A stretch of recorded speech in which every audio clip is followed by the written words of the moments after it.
Okay, we are live. Awesome. Here we go. So, hello, everybody. Welcome to Authentically Ashlyn podcast, episode number 103. Today, you guys, 103, yeah. I'm sitting down with Brad Zander. Hopefully, I have this right because I didn't run it past you. But Brad is a certified professional accountant and owner of Simplify Now Accounting. Yeah, chartered professional accountant. Certified's not the right word. No, that's the U.S. Oh, okay, so he's chartered. Woo! And I also wrote in there, my personal accounting hero. So I added that. Brad and I met just about a year ago, so it's like our 1 year anniversary. Or a year and a month anniversary. So you've earned my trust now. I've earned my trust enough that I'm willing to come here and share your passion with my audience. So tell me a little bit. I think we're knee deep in tax season right now. Is that right? Yeah, we're like almost halfway through. So yeah, okay. The end of March is like most accounting firms are having like what they call their mid-season tax party. Okay. Which is basically like, hey, we party because we're halfway there. Awesome. Yeah. So this is us partying. We're halfway there. Yeah, we're partying. We're halfway there. No one likes to party around taxes unless we get some like awesome refunds. Probably not what we should be doing with our refunds, but we'll talk about that. Okay, so first, let's let the audience know. Who are you, Brad? Give me a rundown. What are your credentials? Let's start there, and then tell us what you're passionate about. Yeah. No, thanks, Ashlyn.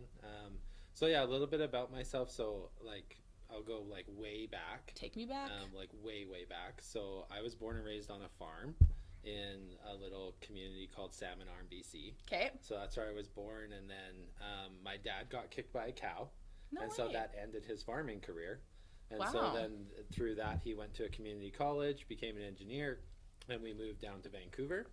So I spent most of my life in Vancouver, and then moved to Alberta for university to start my accounting degree. So I was like one of those weird people that like I knew exactly what I wanted to be when I was in grade 5.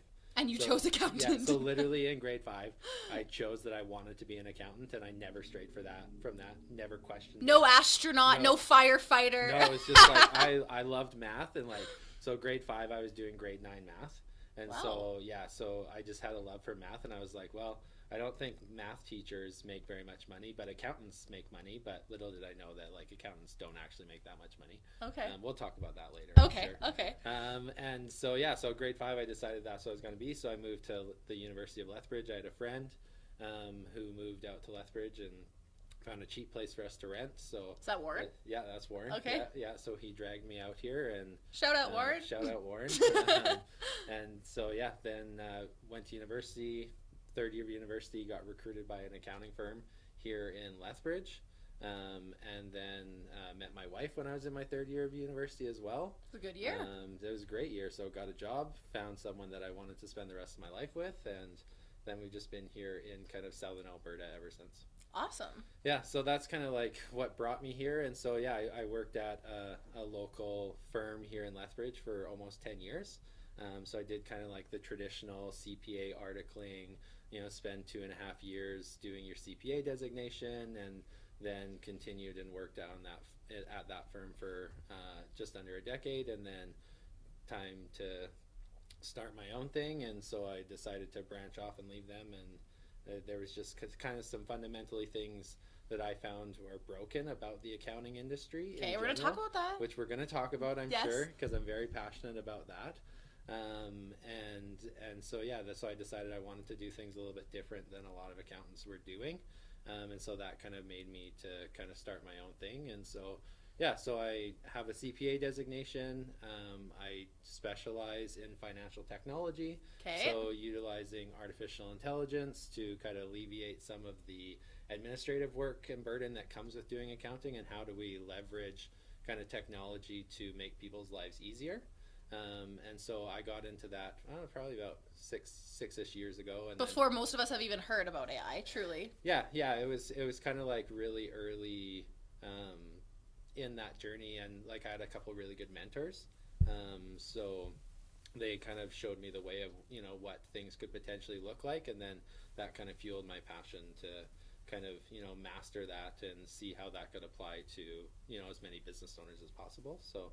Yeah, I get the fun privilege to travel across Canada to speak at conferences with regards to artificial intelligence and accounting. So I've spoken at conferences all the way from Vancouver to Halifax. Awesome. So it's been a lot of fun to kind of travel around and teach other accountants about, what they can be doing with their clients and how we can all be helping entrepreneurs' lives get better, because that's what it's all about. When we're talking like financial literacy or just finances in general or money, would you say like I'm an expert in taxation, or would you say I'm an expert in money management or investing, or like what's your shit?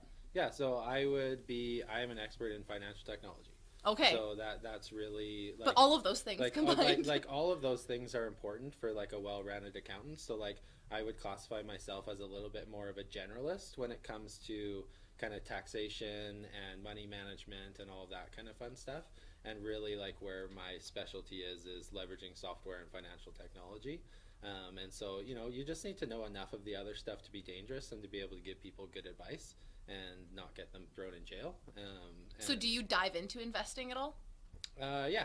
Personally and professionally? Yeah, personally and professionally, yeah. Awesome. Yeah. Okay, well, let's take the traditional accounting to the cloud for a second. Okay. That's the right verbiage. Yeah. That's the heading of this topic. So what made you make that stop? So I said, we're going to get to this and we're already here. So what made you stop working in an accounting firm and pivot to start your own business? Where did that realization came from? Yeah, so that's a really good question. So like I was pretty late in my career. Well, I don't know, maybe like midpoint in my career, because I'm pretty young. Like I'm only 36, 35. How old am I? 35.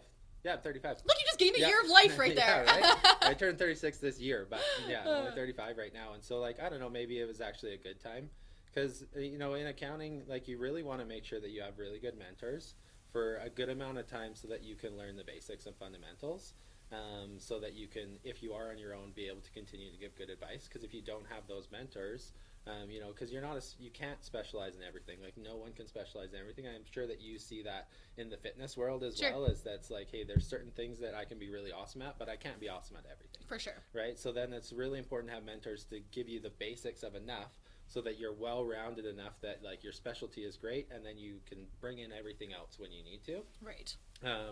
So, I was kind of, like I mentioned earlier, like 10 years into my career, and kind of decided that, hey, the accounting industry is broken. And so I'll dive into that just a little bit I'm like, now. Why is it broken? Yeah.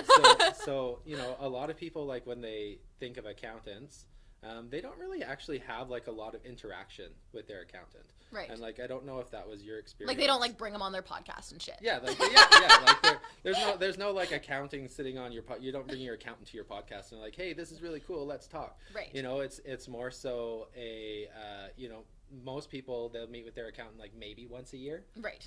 And that if they're lucky, or, they might not even meet with their actual accountant. Their accountant might have like a manager or junior accountant, and you might meet with that person instead. So it was kind of just fundamentally like the thought around, how do we give better service to people? And, fundamentally at kind of traditional accounting firms, it's all about revenue, right? Like, how do I get my big client list so that I can become a partner? And then once I'm a partner, I manage my client list, and, I keep my revenue targets and grow them and all that kind of stuff. That's a traditional accounting trajectory. Traditional accounting trajectory, right? Yeah. Where it's kind of like that partnership model, where, where that's broken is like, so some of these accountants end up with hundreds and even thousands of clients, right? So in which case, like, you can't intimately be involved when you have hundreds and hundreds or even thousands of clients.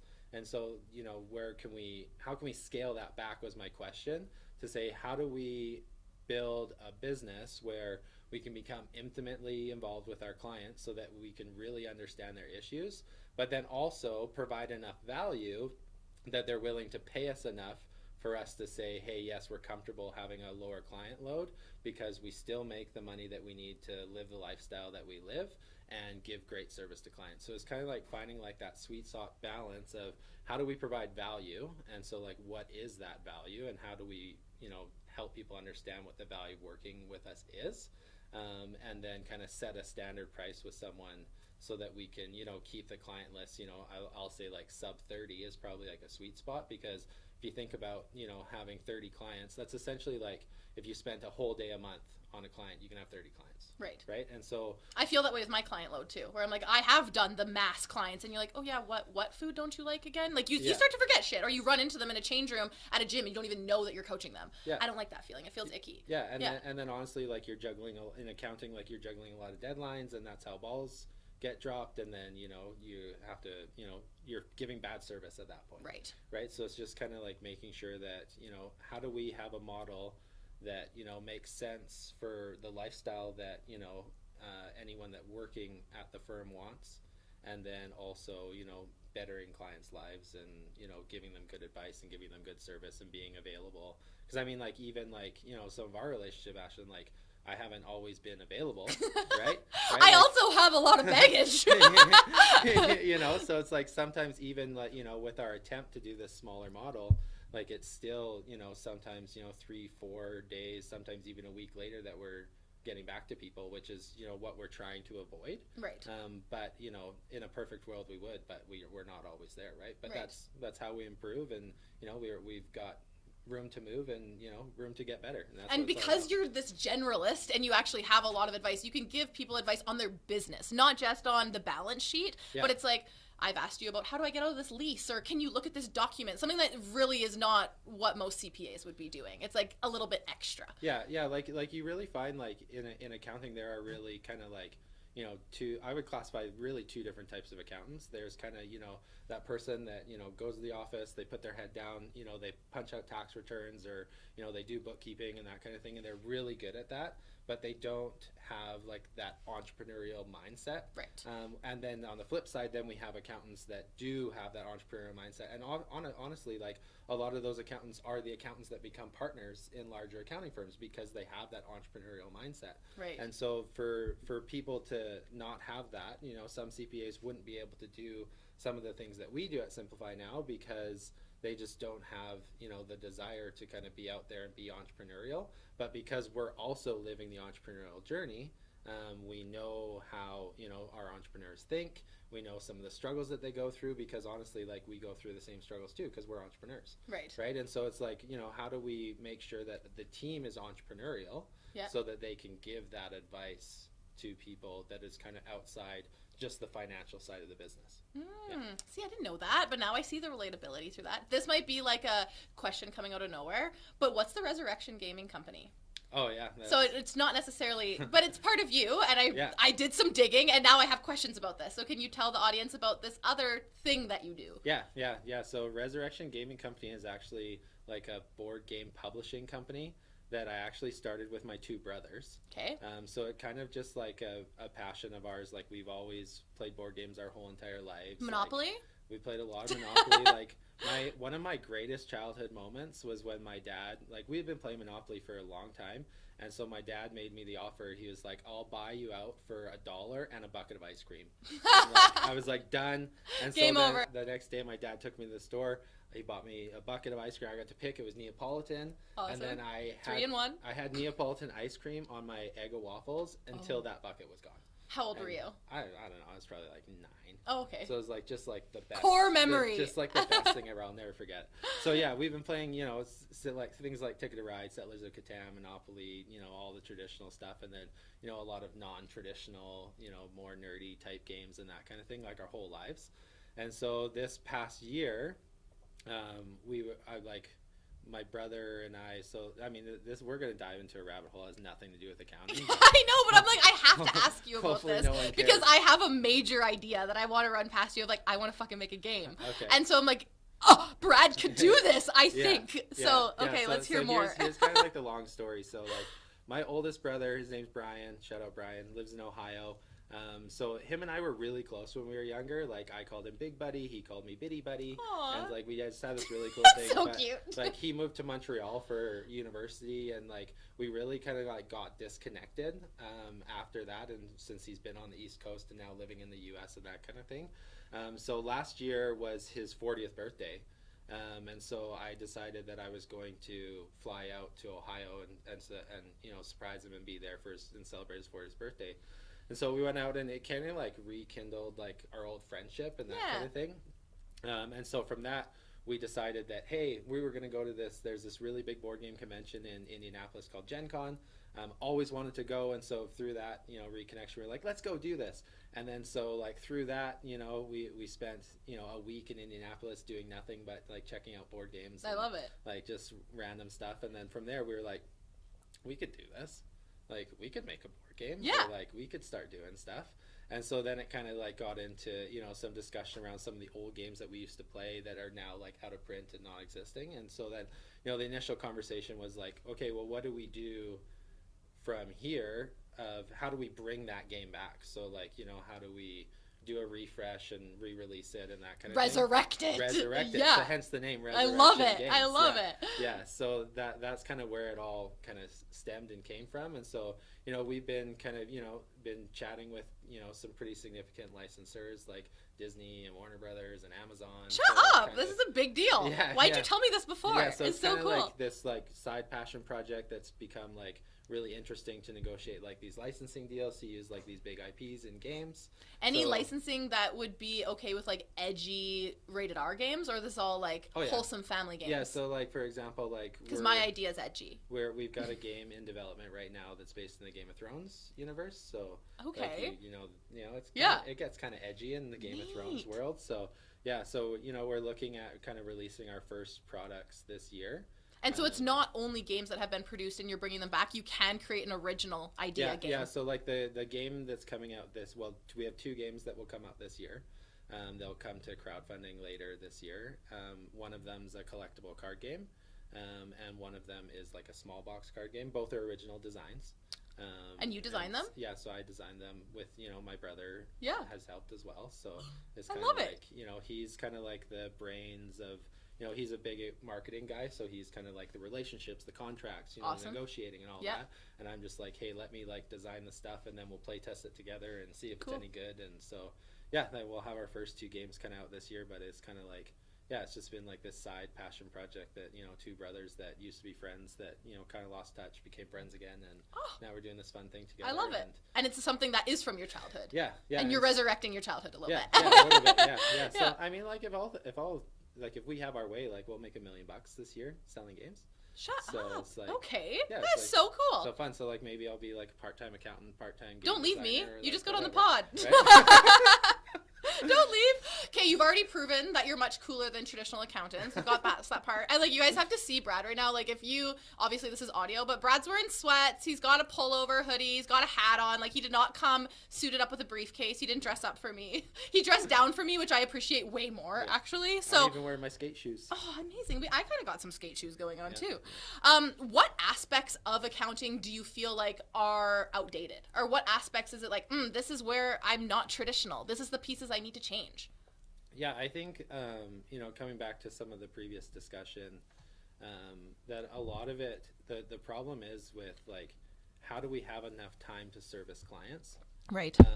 And honestly, part of that is like fundamentally an issue with the accounting industry in this age where we really have like a hiring problem in the accounting industry right now. Okay. So there's a lot of, for lack of better terms, that we'll call them gray hairs. So there's a lot like of older people, a lot of old accountants, and so and not enough young accountants coming into the industry because like as like a profession, like we haven't done a really good job of making like accounting seem sexy. Right. And so it's kind of like this idea of like, young people like me, grade 5, going to be an accountant, come into the field of accounting. Sometimes they do a co-op in university or like, hey, accounting's not for me. Right. And so then they switch and do something else. So like I've seen, several co-op students that we had at the previous firm that, decided that, hey, did co-op, cool, glad I did it because I don't want to do this for the rest of my life. Right. Kind of thing. Or, you have a lot of people that, come into the industry, out of university, they dive into the CPA program, hate it, and then are like, hey, this is not for me. Or, you have lots of accountants that go through the CPA program, leave kind of what we call public practice. So there's really like 2 facets of accounting that people talk about, which is public practice, which is kind of like, accountants that service other businesses. Oh, okay. And then you have what's called industry. So like if you're like the accountant for the University of Lethbridge. So then that's like an industry job where like, hey, you're, the controller for this manufacturing company. Right. That kind of thing. So a lot of people like move on to that style of accounting because, the money you can make more money quicker. Fair. When you go industry as opposed to the traditional public practice firms. So, I mean, and part of it comes down to lifestyle too. So, a lot of people, so if you work for one of the big 4 firms, which You know, there's lots of people that article there. You know, they're working 20, 25 hours a week of overtime. So they're working like, you know, a 60, 65-hour work week from family day weekend to the end of April. Wow. Right? And so like that. And then would it be like a 40-hour work week otherwise? Yeah. Okay. Yeah. And so, yeah, I mean, that scares people. And honestly, like if you can go somewhere and make more not doing that. No shit. You know, it's like, especially like when we come down with younger people now where they, you know, they value lifestyle more than just the financial side of things. Millennials. And it's not always too, because, you know, I've worked with lots of millennials that, you know, want to make more money. Yeah. You know, because money does drive people. But, you know, this younger workforce where they want to have lifestyle, and they, you know, maybe want to be, you know, making a decent wage by not working as much, like a model like ours that's completely remote, work when you want, work where you want. Like we even have a team member who's working in Croatia right now. Amazing. So he's been in Croatia since January, and he actually comes home because he could only be there for 3 months with the visa. So he's kind of like, he's been in Croatia, he's come home in a couple of weeks, and then so his plan is to come home, be here long enough that he can then go to Albania, and then he's going to go to Albania and work for 3 months. Amazing. Right? So it's kind of like he's getting to experience different parts of the world, whereas like in a traditional accounting firm, like where you have to be at your desk 9 to 5 every day, like you couldn't do that. Are you recruiting right now? Are you looking for accountants? So we do have like one position that we're looking to fill right now. Nice, okay. And so yeah, as we grow, like we kind of just the crowd goes wild. We kind of like grow organically. So like whenever we're hiring, we usually start with our internal team. Fair. And talk about like who do you know like within your own circle of influence that you feel like would be a good fit to work with our team. Cool. And so that's kind of how we grow. But you know, that's not to say that, you know, people can't reach out and, you know, are looking for a change and that kind of thing. Something non-traditional. Yeah. Okay. And so it's kind of like, because at the end of the day, like we do the same work as a traditional accounting firm, but you do it when you want, where you want, and you know, as long as things are getting done. Right. Like if you work 30 hours a week and do 40 hours a week worth of work, like I don't care, take an extra 10 hours off. Yeah. Right. Woohoo! That's what we want. You're efficient. Whereas like efficiency is rewarded in the traditional accounting firm of, hey, you're really efficient, here's more work. Right? Or like when you're in like a large branded firm where it's like, hey, okay, we're going to pull work from Vancouver or Toronto when you're not busy. Right? So it's like, hey, we don't have work locally, but we're going to pull work from our Toronto office, and here you go. Now you have more work, right? So it's like we're able to reward people for being efficient, and like, you know, it's a really interesting thing to try and balance, right? Because you have to, you know, it can't be all like sunshine and roses, right? Yep. And so it's like stuff has to get done, and so, you know, we've had problems with that too, of, you know, you know, people taking advantage of kind of our work. Got to lay the heat a little bit on them. And yeah, it's kind of, you just have to set some guidelines. I feel like you'd be a good boss. I just couldn't see you turn it on getting mad. I don't know. I'd like to think that I'm a boss. Like, I don't know. I started managing people like in university. I managed a restaurant here in Lethbridge. So Which one? Shout out to Ricky's All Day Grill and my Ricky's family. The brunch. So yeah, I managed that restaurant for 5 years. Oh wow. So anyone who had Brad as a boss, is he mean? I feel like you just wouldn't be mean. Put it in the comments. Yeah, let us know. So we know you love AI, right? And you specialize in cloud accounting. So for those of us, including myself, who doesn't know what that is, what does it mean? Yeah, so basically like cloud accounting is kind of like the idea of taking anything that you traditionally had, and I'll go over some examples so that we kind of have a good idea, but, you know, traditionally what you had, and make it available in the cloud. So really like, in the cloud. You know, we have like this magic cloud, you know, through the internet or whatever the hell, you know? Yeah. So we've got this magic cloud that everyone can have their data. So, you know, we all have cell phones and all that kind of stuff. So if you can access your data anywhere from any place, that's handy. So it's the kind of idea of like, hey, let's take your accounting system and put it on the cloud. So that, you know, if you're an entrepreneur, and some entrepreneurs are really good at turning off and like, hey, if I'm going on vacation, I'm off. Yeah. But other entrepreneurs are like, no, I want to have my finger on the pulse. So it's like, hey, they're on the beach in Hawaii and they're looking at their phone and they can see their P&L go and all of that kind of stuff. Yeah. So it's really taking things that weren't accessible before, weren't portable, and making them portable and accessible from anywhere, any device, right? So kind of like traditional accounting system, you know, it would be tied to a specific computer. So you would have a system like, you know, simply Sage Accounting or QuickBooks Desktop. Yeah. And it's like, hey, it's on your computer. Right? Yeah. And so it's like, hey, you don't have that computer, it's a problem unless you have it on like a network or that kind of thing. So there's like some ways that you know, you can share it a little bit, but not to the extent that you can on the cloud. And so that's kind of like step one, is like moving it so that it can be accessible by anyone at any time. And so why that's so essential for our model is because then we can become super collaborative.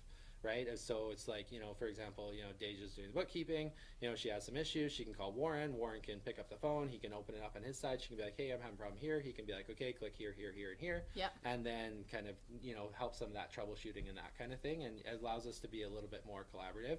Or same thing, like if we're looking at doing tax planning on that kind of thing, like 9 months into the year, we can just log into your accounting system and see, okay, this is where we're at. We need to have some conversations about shareholder compensation or whatever it happens to be. Right. So there is kind of that ability to have it on the cloud, but really like that's kind of step one, is like make it accessible. And then step two is leverage the actual like artificial intelligence and machine learning that those systems have in them to eliminate some of the data entry. And so it always scares a lot of people, like people that do traditional bookkeeping and that kind of thing. It's like, but human error is huge. Yeah. So robot error is probably less. It is less, but it's also not non-existent. Right? So a lot of it comes down to understanding, like, how does the artificial intelligence in these systems work? What automation do I fully turn on? What automation do I maybe just use as a crutch and still have that human person coming in and validating that data is correct? So really, like when I talk to new bookkeepers or traditional bookkeepers that are joining our team, it's like your role is changing. Yes. So instead of you doing data entry, you're going to do what we call data validation. Right. Whereas instead of just spending all your time entering data, you're going to spend your time validating that data is correct, but then also doing things that are more meaningful for our clients. Fair. Right? Kind of like ChatGPT, like it can write things for you, but I feel like now the skill isn't maybe in the writing, it's in the editing. You still have to edit it to make it sound like you, I feel anyways. Yep. Like, so kind of similar, you're validating or editing what AI is giving you. Yeah, so it's very still more efficient. That's a great example that will be really relevant for people. It's exactly that, where it's like, hey, we'll teach the artificial intelligence that, hey, when you see Walmart and it's less than $50, do this. Right. And so then it's kind of like validating that, hey, yes, we should actually do that, or maybe it didn't do that because we taught it wrong, or whatever that happens to be, right? So it's kind of like really just understanding how AI works, and how the human element is still very important. Like, and that's why, like, when I speak at conferences, one of the questions that always comes up, usually at the end is, like, is AI going to replace accountants? Yeah, of course. That was going to be one of my next questions. Yeah. And so, like, my answer to that is, like, absolutely not. Like, there's no way, at least within my lifetime, like, I'm probably going to be here for at least another 50 years, I hope. On not working. Like, alive. Yeah, and hopefully so, like, alive, but not like, working. I don't see it within the next 50 years, like, replacing accountants. Okay. What I do see, though, is that those accountants that embrace AI, they will replace the ones that don't. And so more, they'll be able to do more of course. With their time. And, if we can solve, the hiring problem that we have in accounting and, the overworked people problem that we have, and if we can get past those hurdles, like, AI can help us with some of that, so that we can not replace people, but reuse them in ways that are more meaningful for the entrepreneurs that trust us with their business. Is it more than just data entry that AI is doing in this moment? Yeah, so there's definitely some really fun use with a few different AI tools of actually doing some analysis. Okay. But the one thing to know about AI is, it's only as smart as what it's trained to be, right? So, we'll take ChatGPT, for example, because everyone knows about ChatGPT at this point, I'm pretty sure. If you don't, look it up. Yeah, right? So it's coming. Well, one of the cool things that you can do with ChatGPT now is you can create, like, your own custom machine learning like system using ChatGPT, where it's like, hey, I can actually disconnect from OpenAI, which is a big concern for people that when they deal with client data, it's like, hey, I don't want to put client data into OpenAI, and you shouldn't, and it's not ethical to do so. So, like, accountants shouldn't do that. Right. But if you can then take this closed model, and so, like, for I'll give you one example with kind of something that you could do is, so, one of the things that some businesses, particularly not-for-profits, need to do is they need to write grants. And so, AI can help that function a lot, but even can help it more if you take one of these closed circuit, chat GPTs, and then feed it a bunch of grant applications that your organization has already done. So then you're making it an expert in your specific organization and how you've written grants in the past. Right. So then you can then use it to write new grants, and save a ton of time, where it's like it's not just pulling like general grant writing things. It's Right. like, hey, no, It's your like stuff. I've uploaded like the last 10 grants that I did, so it knows your organization, it knows how you've written grants in the past, and then it makes it so that the output is a lot better. So just kind of like understanding that, you know, the way that AI is evolving, and make sure that we stay on top of, you know, how can we use that in the business world to, you know, at the end of the day, save time.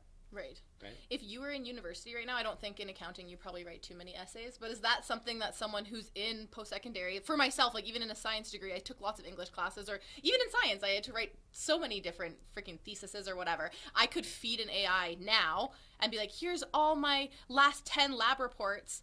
Write me one that sounds like me, and I could do that now? Yeah, I mean, you certainly could, but there's also kind of, you know, tools that educators have to be able to identify whether or not something has been written by AI. Okay. And so, like, I think that we're Even still, with the personalization involved? yeah, I Okay. think that we're still early enough, like, in the AI journey, that it's pretty, like, you could pretty decipher it with the right tools.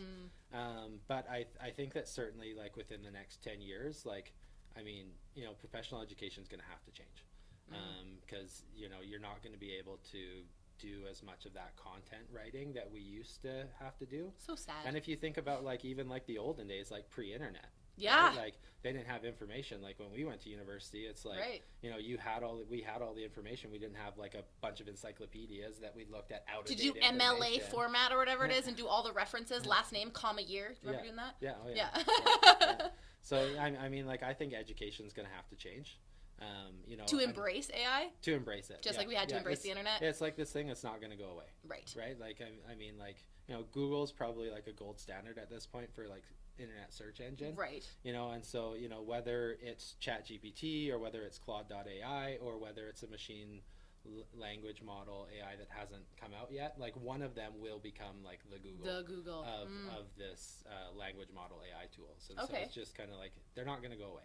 Okay, because that was kind of my next question, where I said, what impact do you think AI is going to have in 5 to 10 years on business owners or individuals? Is that what you'd say? Like, it's not going away, it's only going to get more in depth? Yeah, it's kind of one of those things where even like when we saw like the transition to cloud accounting, like cloud accounting started in 2012.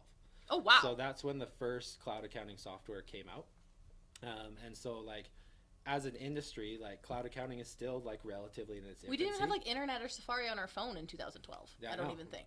I know, Oh, wow. right? But, Okay. you know, back then, like, cloud accounting was garbage, right? And so that, you know, put a lot of, like, negative stigmatism in people, because it's like, hey, when it first came out, like, it sucked. Yeah, it was shitty. You know, and so, like, it, you know, took them 5 or 6 years to massage out some of the details to actually make it good. And so now, you know, like, we're, you know, 12 years into, you know, the cloud journey, and, like, there's still some improvements that need to be made. It's not perfect, but like, we're certainly leaps and bounds ahead of where we are. And so, like, if you're one of those people that, you know, maybe looked at a cloud accounting from like 2012 to 2016, like, maybe it's time to relook at it and how it could potentially affect your business.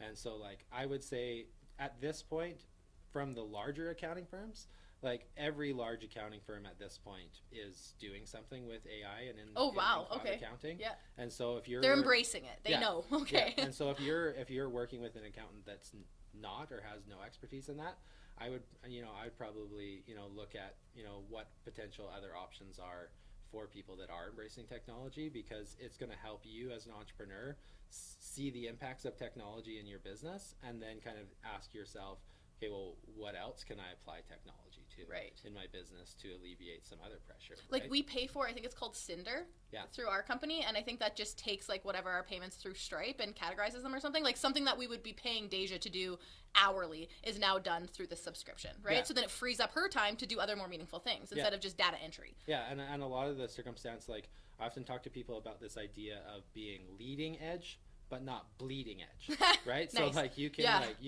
every software can do almost anything at this point, right? And so it's kind of like, but what makes sense for the software to do and what makes sense for the humans to do? So it's like, actually analyze the business and say, hey, this is where software should be doing this. And, you know, take that example, like, what a waste of time for Deja. Yeah. And it's like, you know, that's something that, you know, it'd probably take her, you know, a few hours a month to do. And then we have to, you know, pay her $100 or, you know, $200 or whatever, where, you know, we could pay, you know, $50 a month and have a software just do it for us. So it's like a question of, like, what do we do and what do we not do? And then also, like, what does Deja do with her time? Because, you know, that's another thing that's, like, some people have made a full-time job of accounting when it doesn't need to be a full-time job. Right. So like then they can't start other cool resurrection gaming companies. That's right. You know? So, you know, people that have like a traditional accountant in-house in their business in that industry model, like not all of those people necessarily need to be a full-time job, right? But what you're not going to find is, you know, you're generally not going to find an accountant that's willing to work part-time. Right. So it's like you need it to be a full-time job. So they make these manual tasks to make it so they have a full-time job. Right. So it's kind of like, okay, well then what can we do with that person and redeploy like their knowledge and everything they've learned and what they know about our business to, you know, help us make better business decisions. Awesome. Right? Okay, so we don't have anything too much to worry about with AI. I don't think so. No need to be scared. I think that people that don't embrace it have something to be worried about in the next 10 years, but I think that, you know, the majority of people that are, you know, kind of already exploring what ChatGPT can do with kind of, you know, words and text and now images and images, all of that kind of fun stuff is, you know, and, you know, that's like a whole nother discussion. And audio, like actually Brad's not even here right now, you guys. This is completely AI generated. Could you imagine? You're like, I just fed it all the information, Ashlyn. My AI robot's going to show up for me today. That's actually really funny because so I like I mentioned, I go to a few conferences to speak, and I went to one in Vegas last year. And so one of the speakers, so when I go to conferences, I always go to the sessions that are about AI because I want to hear what, you know, my peers are saying about it and how that differs from what I'm saying. And so, you know, at the end of this guy's kind of presentation, he kind of like did this example where he was like, I bet you didn't know that I spoke Mandarin. And so then he said this thing in English, and then his voice said it in Mandarin. And then he's like, and I bet you didn't know I spoke Italian. And then he'd said it in Italian. And then like the video is like, I bet you don't know that this isn't even me speaking right now. And then so like, cause he did us all in a video. And so then it was like, so like he mind blown. So he was like speaking Mandarin, speaking Italian, speaking English, but it wasn't actually his voice. It was like this AI generated voice that he had just fed like his voice a bunch of stuff and then told it text prompts of what to say. That's scary. And so, like. So then people could like call you and be like, something's wrong with your kid. Send me your bank number, like anything. But honestly, it is scary. And I think that it is something that people need to understand, like is already out there.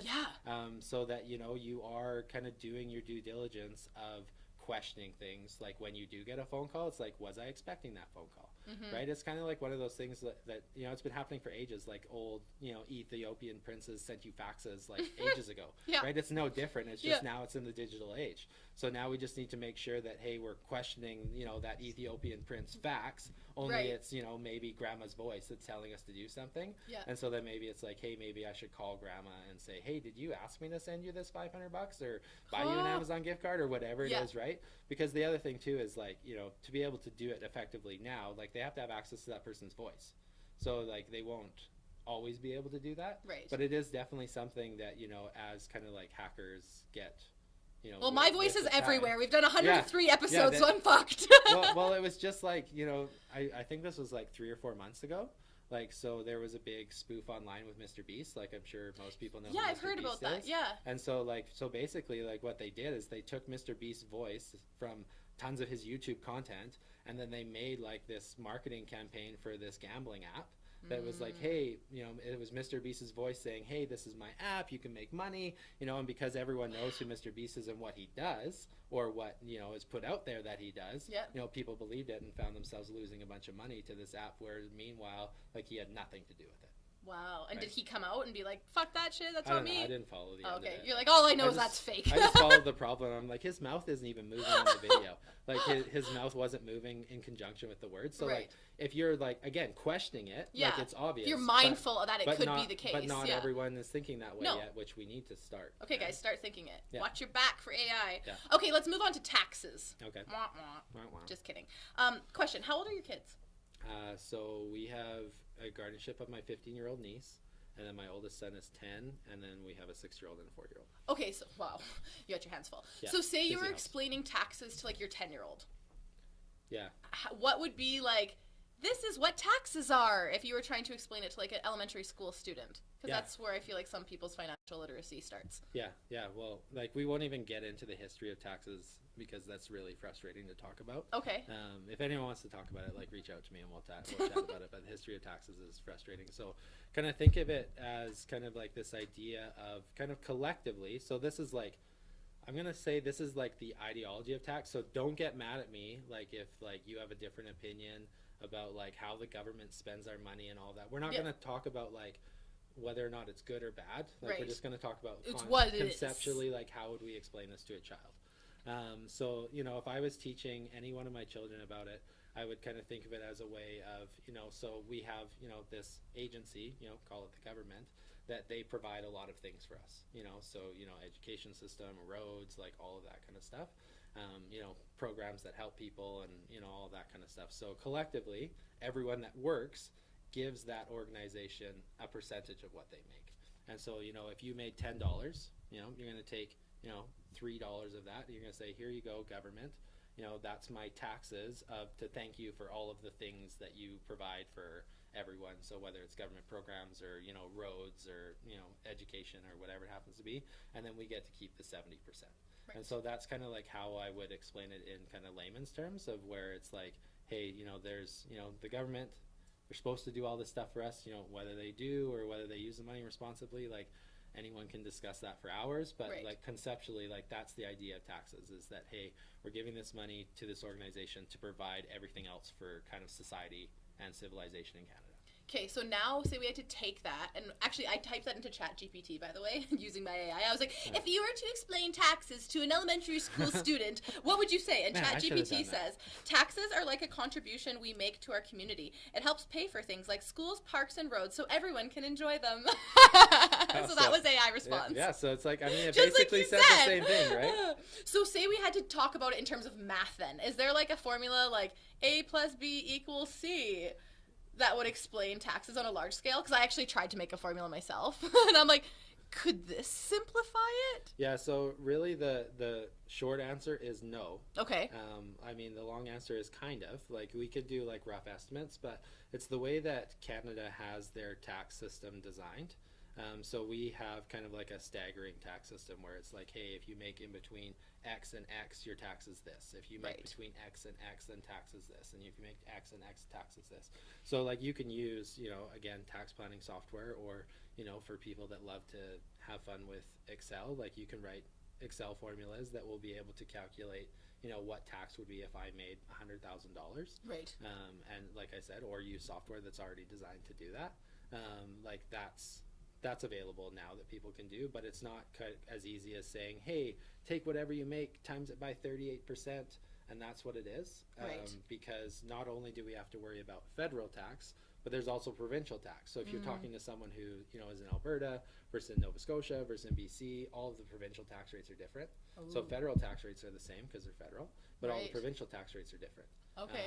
And so then it comes down to, okay, so like the question of if I make $100,000 in Alberta and $100,000 in BC, like the answer is different of how much you take home versus how much you pay in tax, right, because of that provincial component. Okay. Right. So at the end of the day, like, you know, a lot of people can just go, there's a really cool website called taxtips.ca. Okay. So taxtips.ca like has a quick, just a chart.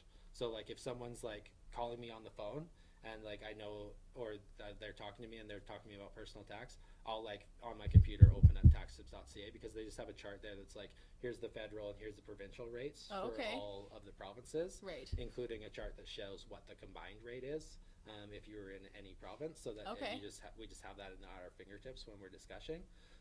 But again, like, because it's a staggered tax system, you know, that it's not like it's just like, hey, 38% is your percentage. It's like, you know, it's 38% when it's this, but then it's 39% when it's this, but it's 32% when you make less, right? So, you know, it's kind of, it's not a black and white easy answer. A plus B equals which C. I guess is why accountants have jobs. Yeah, right? Like, if you all had to pay the same, you'd all know. Yeah, so like specialize in tax, my formula, like, think of it this way. So I put income in brackets times tax percentage you'll pay because of that income. Yeah.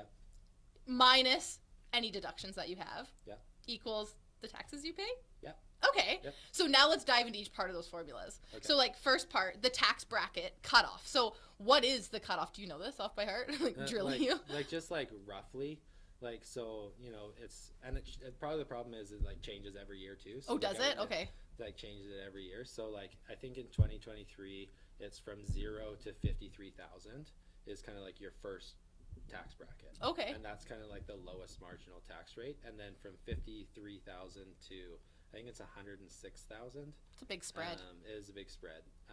Is kind of the next jump, and then the next jump after that is to I think it's like 123, maybe 123, something like that, and then the next jump is like 150, and then 200 plus. Right. Okay. And so like it progressively gets more expensive the higher up you on there. Of course. So like as it should. Yeah. So when we talk about like tax planning for someone, it's like how do we keep you away from like those 150 plus 200 tax rates, because those are where the biggest marginal gains are in the tax rate. So how do we keep you out of those in a way that's legitimate and planned out properly, because we don't want to like do anything fraudulent or be involved with tax evasion or anything like that. It's how do we legitimately plan to keep you lower and in these lower tax brackets, and that's where it comes down to, like, you have to have an intimate relationship with people. It's not going to work like at the end of the year for you to just say, hey, let's do tax planning, and it's like it's kind of too late, because like you have to actually plan before and you had to like do things legitimately, or there is some shadiness, and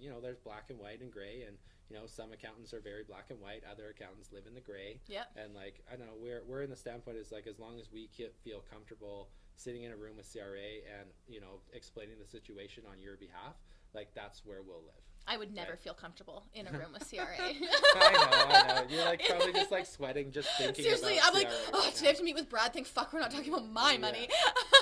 So like, honestly, if someone was going in, we talked about this on my podcast this week, to negotiate a salary, if the tax cutoff was $56,000 and they were making $54,000 a year, they shouldn't be asking for 58, because they're just going to get screwed on their taxes, and they'll probably end up making less than they're making now. They should negotiate other forms of payment. Well, is that the smart way to do things? You also have to like just kind of think of that things like a little bit differently. So like, yes and no. Okay. So I guess like that's like true in like every accountant, like any tax accountant you talk to, it's like their favorite response is it depends. Yeah. Right. Of course, as for most things, it always depends, right?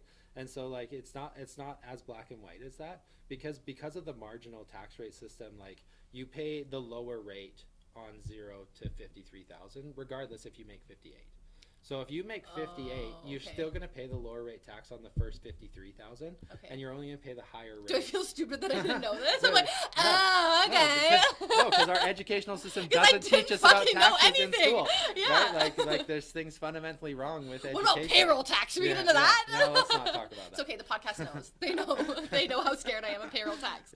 Yeah. So I mean, like, so yes and no, because no, like you're only going to pay the higher rate on that difference. Okay. But some of it comes like, how do we talk about like overall compensation, right? Of things that like help you save for retirement and that kind of thing. So like maybe instead of having additional salary, like maybe we could have like RSP matching, or maybe like you pay for my benefits. Or like we pay for Deja's phone bill or something. You gave me that one. You're like, why don't we just like give her some money towards her phone bill? It's just her phone, or like a whatever. Phone allowance, or like vehicle allowance, or like whatever, right? There's lots of things that employers can do that you can potentially negotiate them, that's not just salary compensation. And can be a write-off or an expense for you. Yeah. Right? Yeah. So. Because payroll, like, that's not an expense for a business. So payroll is an expense for the business. Okay. But dividends aren't. Oh, okay. Yeah. Okay. Yeah. And we'll get more into the tax. I have more questions. What would be examples of deductions if someone is just doing their personal taxes? Like, I think business deductions here, because there's expenses and there's gas and there's cars, but like me as a doing my personal taxes, what kind of write-offs do you have? Yeah. Like, it's a great question, and in true tax accounting fashion, it depends, right? So it depends 100% on your employment situation and what you have for income. So like when you talked about before about your formula, like income minus deductions is taxes, whatever. So if we talk about like what are the sources of income, that will tell you what you can and cannot deduct.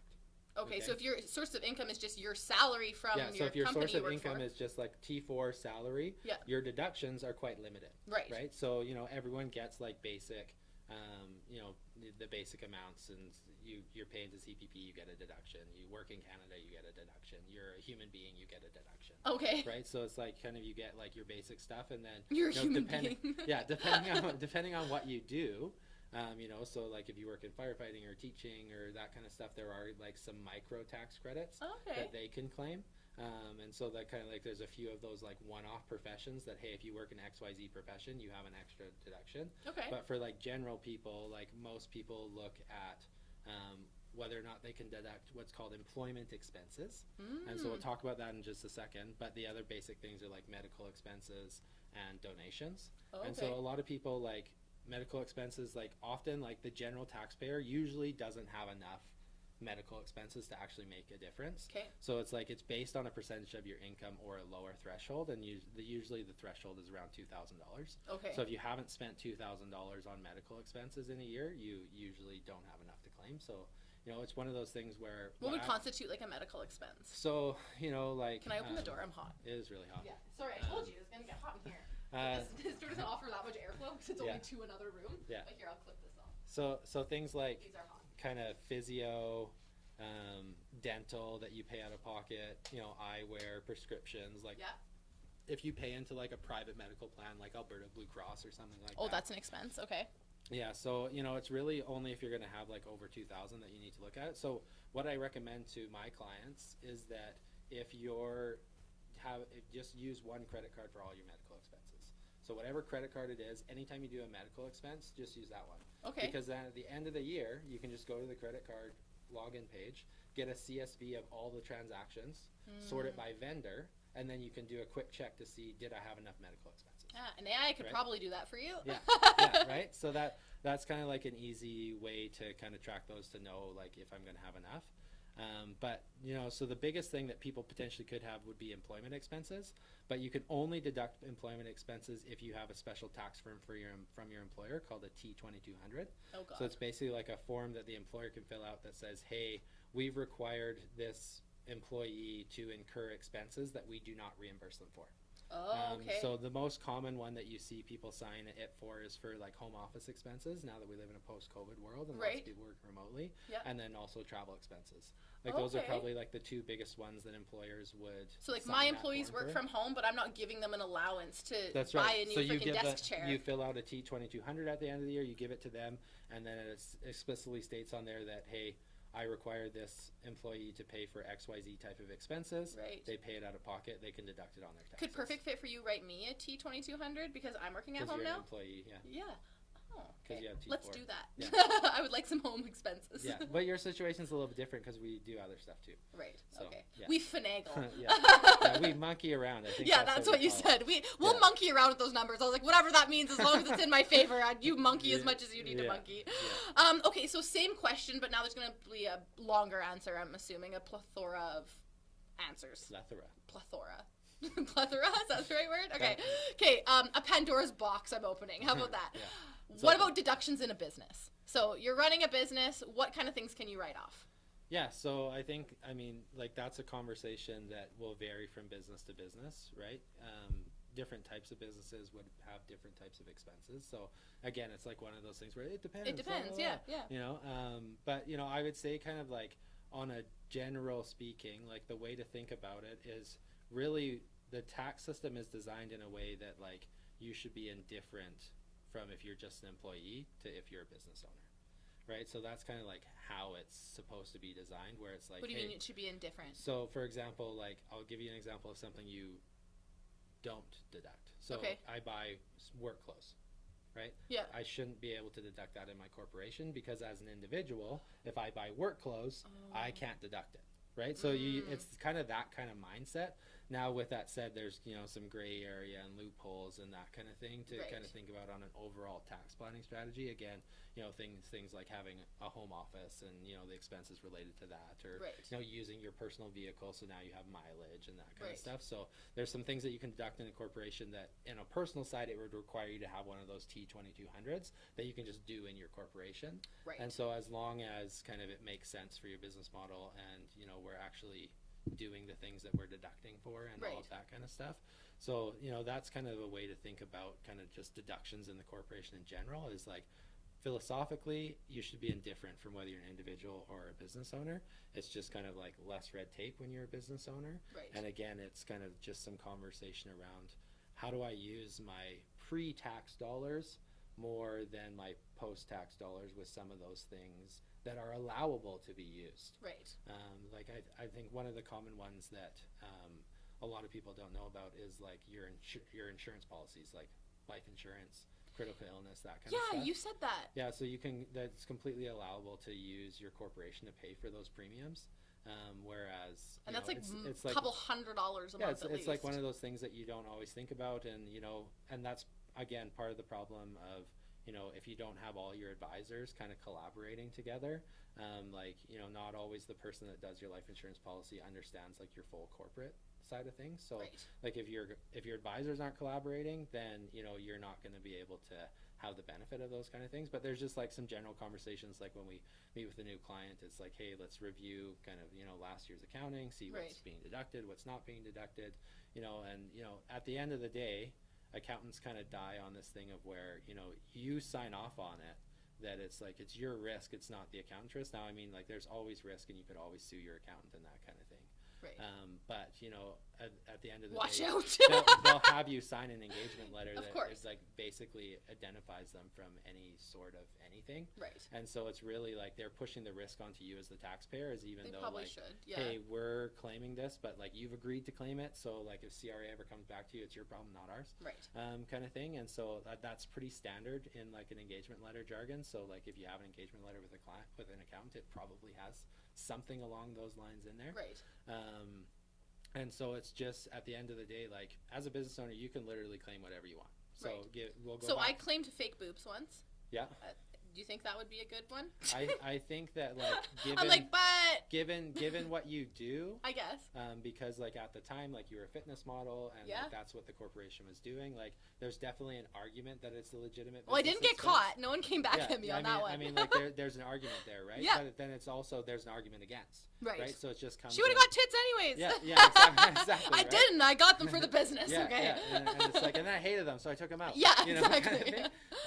And so and so it's just kind of like you can really deduct anything you want. Right. The risk is on you. Okay. Like as our role as your advisor is to tell you what that risk is. Right. And like advise against or for things that we think is a bad or a good idea. Right. But at the end of the day, not even all of our clients don't always listen to us. Like so, for example, like we'll go back to that work clothes example. Like I have a client that he deducts his work clothes all the time, and I tell him it's a bad idea. Like it's not allowable. And at the end of the day, like if he gets audited from CRA and they look at that transaction, then they'll disallow the expense and issuing penalties. And if it's severe enough, it might come with charges of tax evasion or whatever. But, I mean, like something like that, they'd probably never die. Like, you bought a suit, motherfucker. You're going down. Yeah, right? So, but who knows? CRA, they have to stick up their ass. It's all about people's risk tolerance, right? So yes. Some business owners are like, no, I'm super high risk. Yeah. Other business owners are like, no, I'm very black and white. Once you've been audited, are you more likely to get audited again because they have like their finger on the trigger, or is it like, we already fucked them up, now it's going to the next industry? No, I think they kind of like clearly say no, that's not the case. But I think that we maybe have a few clients here and there where it really seems like they're being picked on. Like me? Yeah. Like, you said that to me last week. Yeah. You called me. Brad called me and he's like, the CRA hates you. Yeah. So, and I'm not doing anything wrong. It's just like, everything has to be a fucking loophole. Every so often, like you see that, but like at the end of the day, like there's nothing that they can do if you're doing things legitimately. Right. To just give me fucking severe anxiety. Yeah, they just give you anxiety, and then we say, no, it's okay, Ashlyn. Like we just have to file this amended form. And I'm like, one more time, Brad. Just tell me I'm okay one more time. And then it's all gonna disappear, right? And you just don't have to worry about it. But like that's why the planning is important to make sure that we have it, so that if CRA ever does something like in your circumstance where they did like a self-assessment of something, it's like, hey, no, like we just file an amended return, explain to them, hey, this is why this is being amended, and like if any issues, talk to me. Okay. Yeah, please. I love that. I love that I can say talk to Brad. Yeah. Okay. Let me think. That would honestly be one thing. Like if you're a business owner and you're talking to CRA, like your accountant should be talking to CRA for you, and your response to CRA should always be talk to my accountant. Right. Because even though I wrote a really good essay to the CRA last year. You did a really good job of that I could have never done.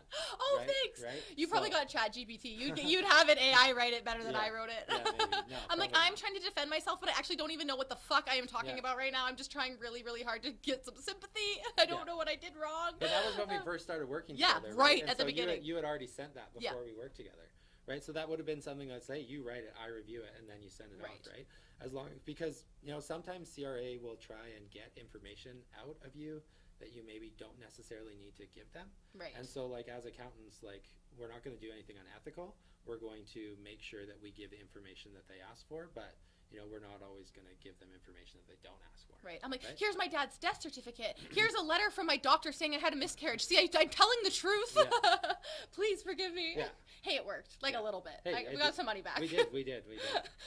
Okay, random questions. Can you write off like alcohol or marijuana? Are those things like I took out Deja. We had 8 shooters, but it's a work meeting. Can you write those things off? Yeah, so at the end of the day, like, it comes down to what was the purpose of the outing, and also, like, who is it available to?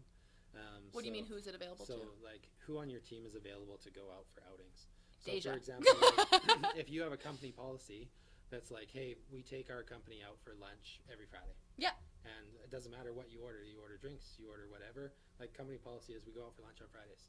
And so that's totally fine to deduct. Okay. You I remember as a waitress, people would say, like, can you put the alcohol in the other bill? Because I can write off all the other stuff. And I was like, I didn't know it was a thing. Generally, when you get that, it's because, like, their company was reimbursing them for the food. Oh. And their company had a policy that we don't reimburse for alcohol. Oh, okay. So generally, when you see that, it's because of, like, a company policy of what they will and will not reimburse. Right. Not what you can and cannot deduct as a business owner. Okay. So it really comes down to, like, what is the company policy? Who has access to what benefits? And then, that says whether it's a full deduction or a 50% deduction. So usually, like, what I would recommend to people is you would use, like, a receipt capture application. Yeah. If you don't physically write on the receipt who was there at the lunch so that you remember, and, like, what was the purpose of it. Okay. And so that will make sure that you're completely fail-safe from everything.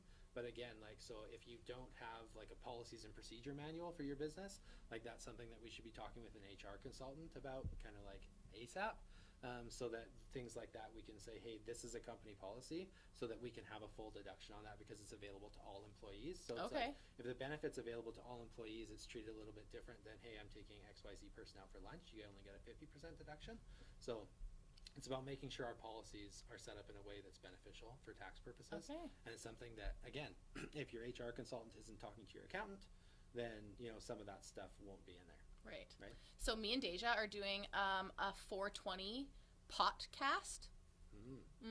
Yeah. So my employees are going to be there. So we have to go to the weed store. We have to get all the pot. Yeah. Can I write that off the business? I would be completely comfortable with that. Okay, we will be writing it off. Because, like, at this point, like, the podcast is part of your business. It is part of how you generate revenue. Yes. So the way that we do things. So for same thing, like when you did the 12 days of Christmas. Right. Like, if you paid for that stuff out of pocket, like, that would all be a business expense. Right. But, it was kind of like the community thing, and, right. We were doing that. But if it was a thing where you did something like that, and you were actually paying out of pocket to go to all those businesses and do all those things, that's a complete deduction for the business. Okay, cool. Right? And so, you've monetized your podcast. So anytime I want to spend a lot of money personally, I'll make a podcast about it, and I'll write it off. It's not a bad idea. Okay, sweet. Okay, so final questions. This is kind of a big one. What is the biggest or worst tax return story that you have? Biggest or worst tax return story? Like, do you have one where it was like, oh God, I walked into this, it was a disaster, this person owed. Is it me? It's me, isn't it? I don't know, yours was kind of weird. Episode 91, you guys? And, like, honestly, like, one of the things that we don't like to do as professionals is ever talk, like, poorly about another professional. Right. So it's like we try to kind of, stay away from those types of conversations and just kind of say, hey, we just need to make the situation better. Like, unfortunately, like, some communication drops happen and, bills don't get paid, or, CR remittances don't get paid, and that kind of thing. And now all of a sudden we have to clean up this mess. Like, it's kind of like, whose fault is it? Should we sue that person? Like, whatever. Right. Where it's, it's kind of like we just have to, try and move forward and give you the best advice for moving forward. But, like, as far as I'm trying to think of, like, just, like, the worst tax stories. Like, I think, like, the one that shocked me the most, like, it's not, like, a bad story or anything. Like, I just remember, so, like, when I started in accounting, like, the starting salary for, like, a CPA in training was $41,000 a year. So it's like, hey, that was my first, like, big boy job. Meanwhile, I made more money managing the restaurant. So I took a pay cut to take my real job.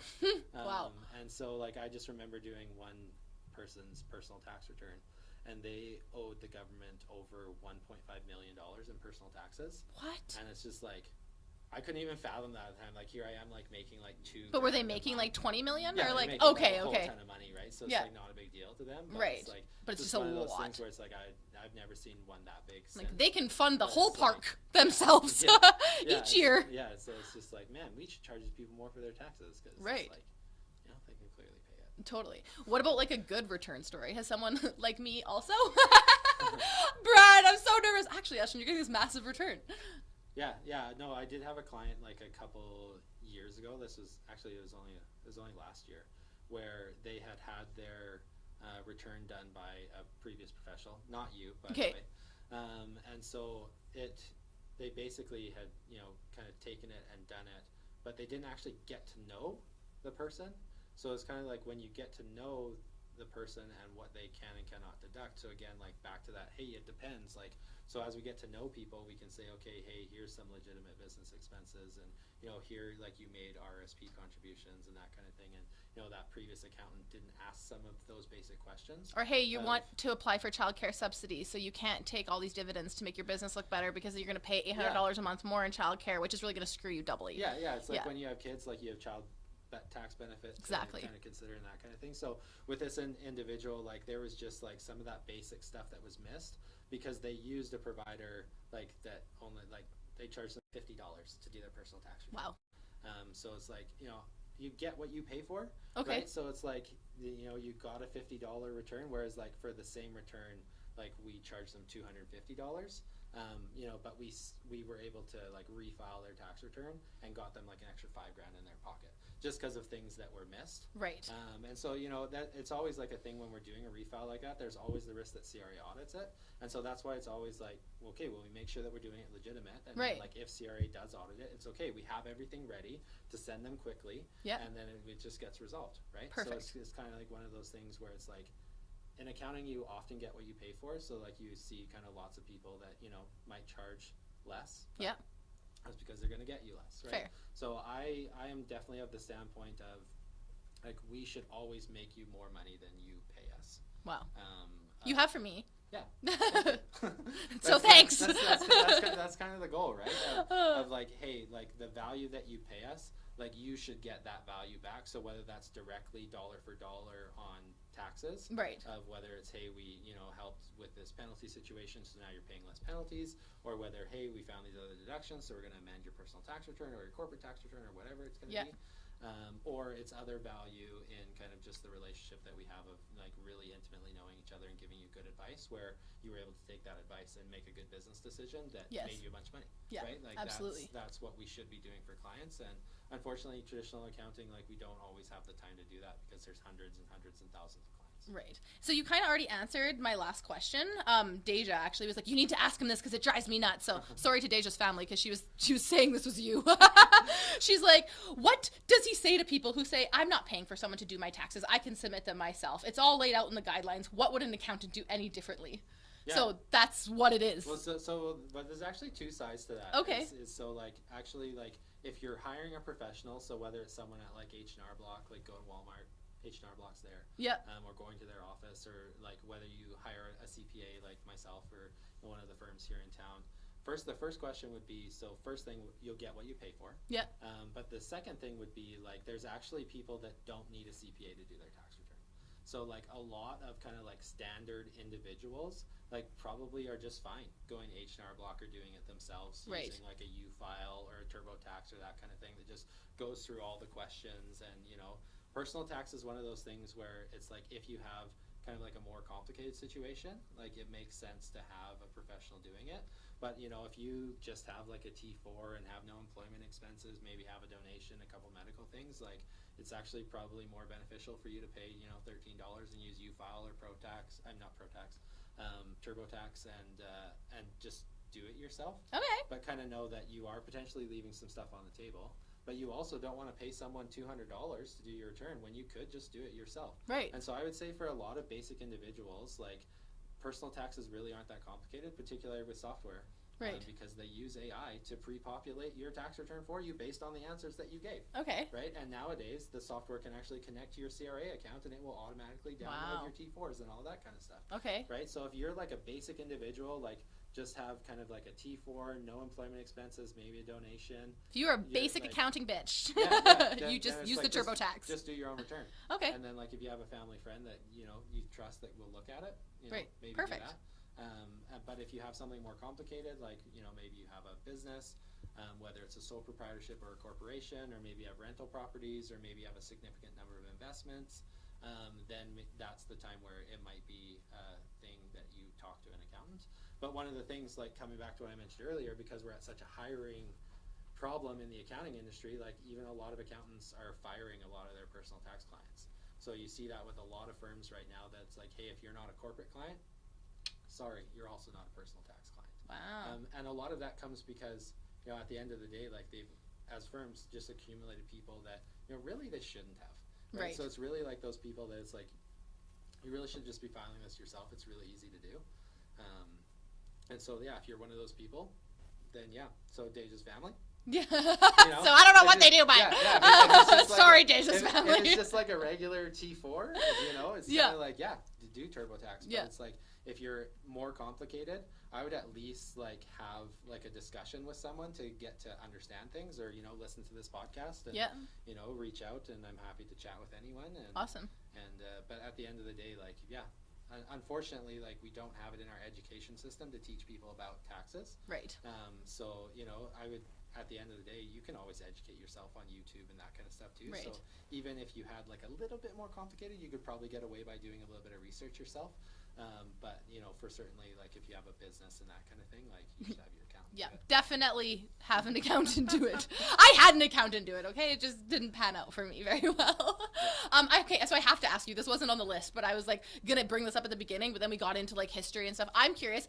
So when Deja and I first reached out to you, you won us over because we're like, hey, we really want a meeting with you. And you're like, I listened to the podcast. So here we are a year later. Curious, what's your feedback on the podcast? What kind of episodes do you like? Because we don't have a lot of like, well, I don't know. Maybe we do. I learned today we actually have a couple other male listeners. I'm like, sweet, this is awesome. But like, what kind of stuff do you like to hear? Yeah, it's actually like an interesting story because like we had a mutual colleague. Yes. That was like, before I even knew who Ashlyn was, she was like, she had this great episode of her podcast. You should listen to it. And so then that's when I started listening to it. I can't remember. Oh, okay. It was a great episode, though. It was probably like one of the ones about your trip to Mexico or that kind of thing. Oh, great.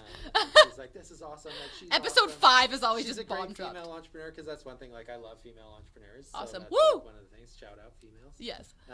And so, like, I would say, like, I love the storytelling. Cool. So, like, the episodes that there's a lot of storytelling I like. I also like... one of the things that's keep me listening is that because there's a good variety. So like, for example, like I know we had like Clairvoyant Kim, shout out Kim. And so like she's been on a couple times and like, so normally like, I don't know, like I'm not like into like clairvoyancy or anything like that, but it was like cool to hear her episodes and like how she talks to people and like is able to like divine like stuff. Yeah. It's like it's just like content that I wouldn't normally listen to. Cool. But it's like just because like I've been along the journey of listening to like every episode since like way back when that I just put it on while I'm driving. And now episode 103 will be your favorite. 103 will be my favorite. Yeah. No, like I just like the variety. So like I think like storytelling and variety has been kind of like awesome for kind of keeping me engaged. I gotta do like more risky, dangerous shit so I can have more stories to come up with. Like, so this is a story. My kid had hand, foot, and mouth this week, and I stayed inside. But I mean, you'd be surprised like how many people would relate to that. I guess, stuff, right?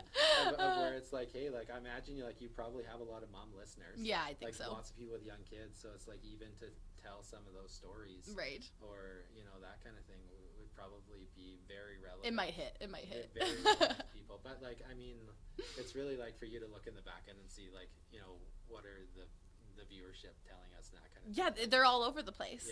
Yeah, and so variety, I guess, is the answer. People liked Orgasm October, Brad. I'm not gonna lie. I'm not surprised. Did you like those episodes? I think like I wouldn't say like that I loved them. But you did listen. I did listen to them, but it's just kind of like weird, like when you know the person.